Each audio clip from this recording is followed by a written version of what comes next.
Guys, welcome to the channel. It's Jack with Stronghold Strength and Conditioning. And today, I've got 4 keys to writing and planning your workouts to make them the most efficient and most effective for you. But before we get into that, make sure you take a moment and hit that subscribe button so that you don't miss out on future content like this. Every Thursday, I'm putting out videos talking about resolving aches and pains, preventing injuries, and overall optimizing your performance as a human being and athlete. It doesn't get much better than that. So go ahead and jump on it. Welcome to the Stronghold Army, guys.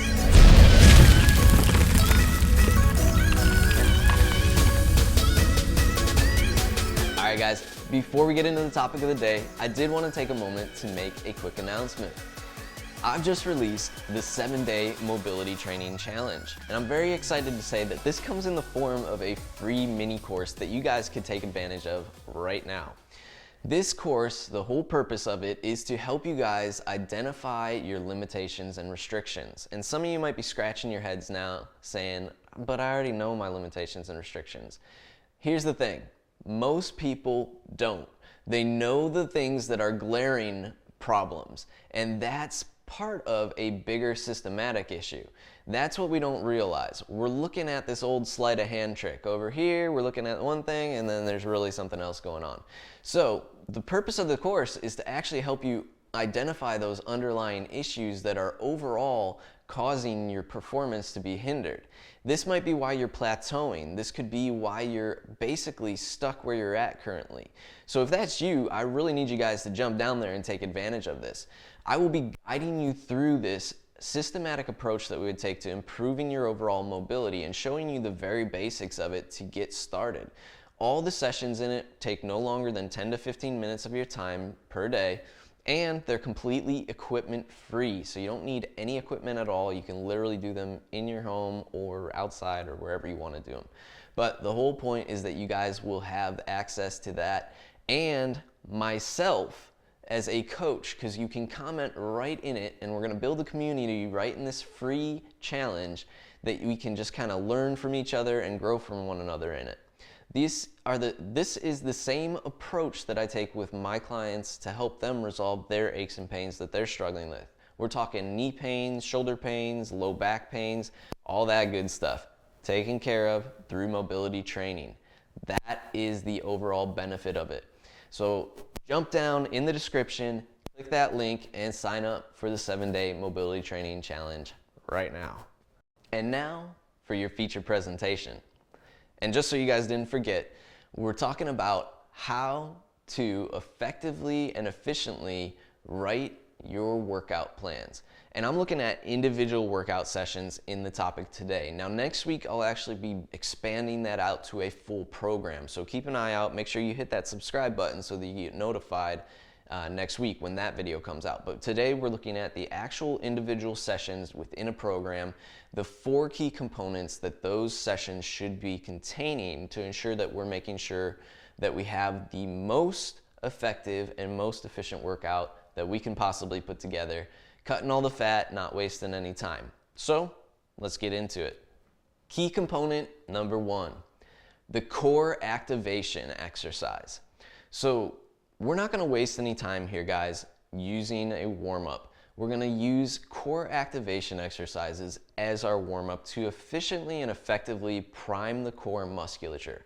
After all, if we're priming the core well, if we're organizing and stabilizing the spinal column well, we're naturally going to be improving our mobility overall. So that right there is automatic gold when it comes to getting ourselves prepped and primed for our actual workout.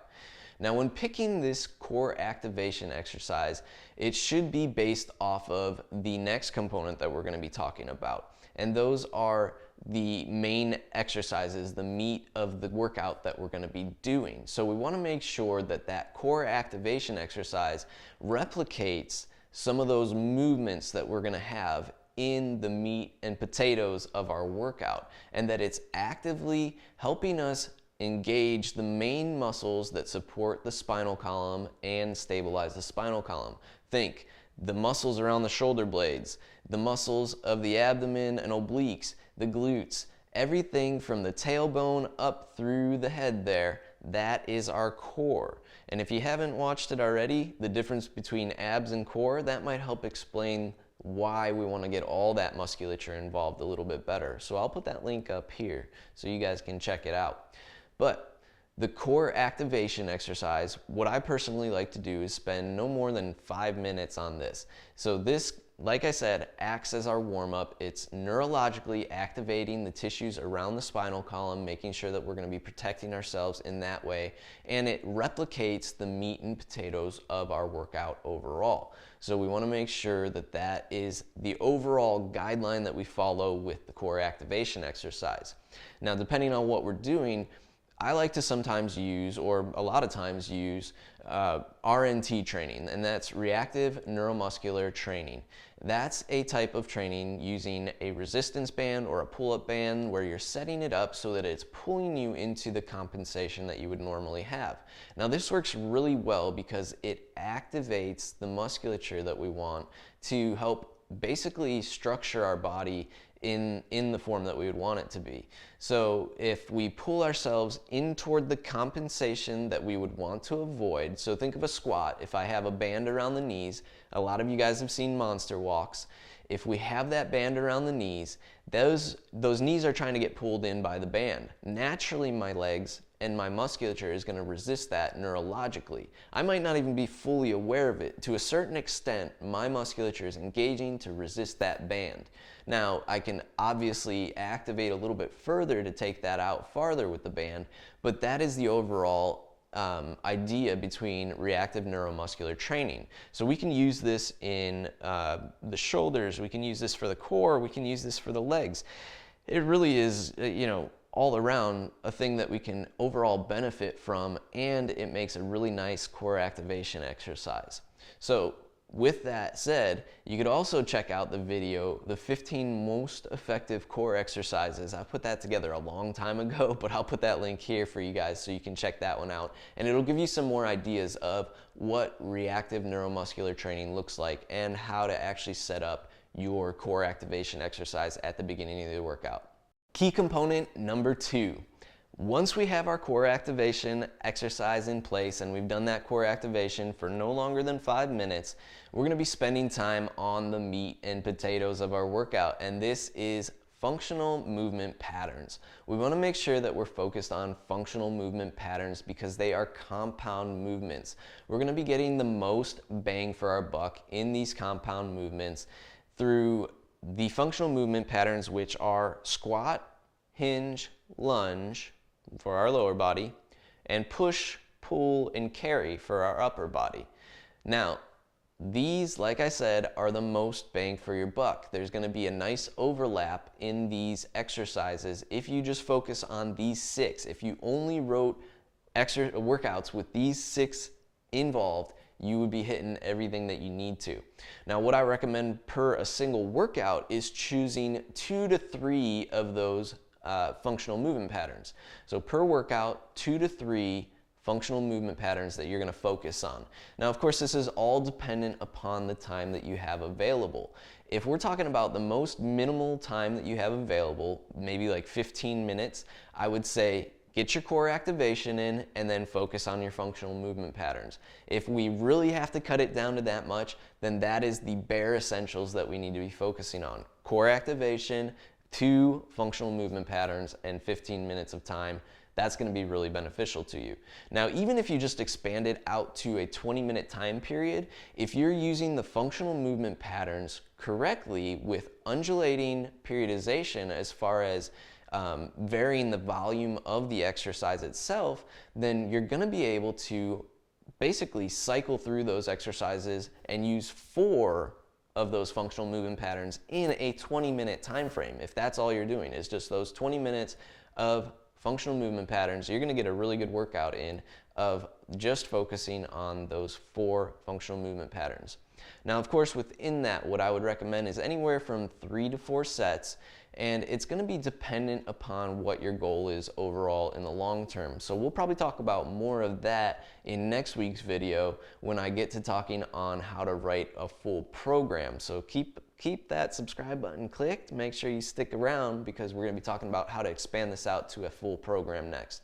And that depends on your goals. So obviously I mentioned daily undulating periodization, which means that if I were to cycle through these functional movement patterns and essentially focus on different rep ranges throughout the week, even if it were a squat 3 times a week or squat more than that a week, and I vary the rep ranges according to some days I'm focused in lower rep ranges, and some days I'm focused in a more medium rep range, some days I'm in a more high rep range. If I can cycle through that effectively, then I'm gonna make sure that I'm not putting myself at risk of injury and making sure that I'm not putting myself of overtraining risk here.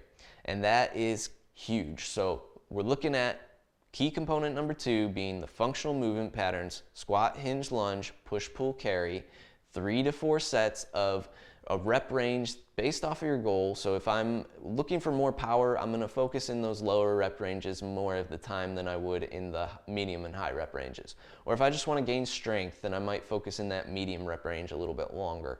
Or if I wanna get muscular endurance, if I'm a runner and it doesn't matter to me as much power and strength, then I'm gonna be in those higher rep ranges where I need to build that muscular endurance. Like I said, all based off the goal with the sets and the rep scheme, but focus on those 6. Key component number 3. Okay, so we've got our core activation, we've got our meat and potatoes. And honestly, like I said, if we were short on time, we could cut it right there and we wouldn't have to worry about anything else. But key component number 3, if you have the time and you can add them in, are isolation exercises. So this is where we would throw in those bicep curls or those tricep kickbacks at that point in time.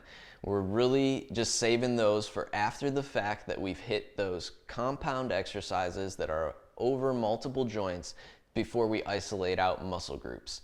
And this is where I think a lot of people waste a lot of time within their workouts, where they put these with a higher priority within the workout itself, or give these an individual day to themselves.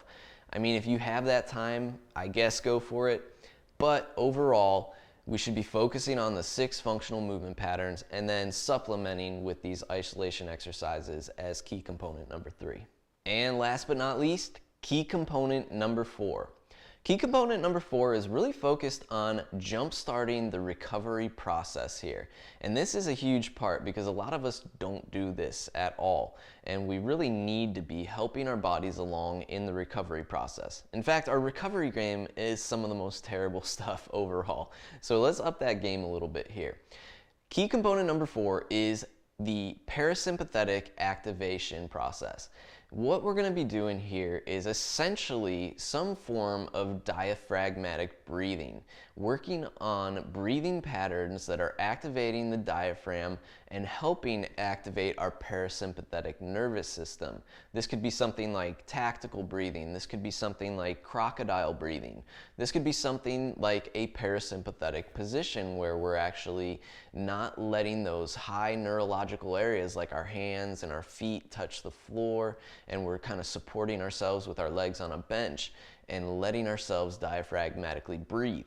If you've noticed, in all of those, there is still the key component of diaphragmatic breathing. So essentially, if we just break it down to doing some diaphragmatic breathing post-workout, and I'm talking like right after you finish those last exercises, we're going to be doing ourselves a huge favor to overall activate the parasympathetic nervous system and speed up our recovery process. And it doesn't get much better than that, because then you're ready to perform the next day a lot sooner. All right, guys, and there you have it. How to write a workout plan and the 4 key components that each of those workouts should be containing. Like I said, stick around for next week, because we're going to be talking about expanding that plan out into a full program. Instead of looking at the individual workouts themselves, we're going to look at how to put those workouts together to make that full program. And I hope you found this helpful in writing your programs. If you did, make sure you drop me a big thumbs up down below, and leave a comment if you have any questions about the components that we were looking at today and those 4 keys. Or if you have any different opinions, feel free to leave those down below. I'd love to talk with you more about those and understand your thought process on it. If you guys have not already, make sure you take a moment and hit that subscribe button so that you don't miss out on future content like this.